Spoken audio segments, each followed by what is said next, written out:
le.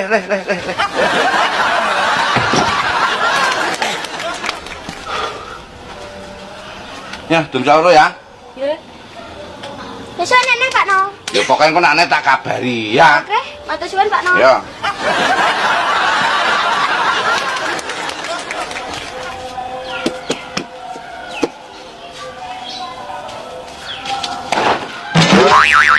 Ketok cilik kok ya lara, Pak.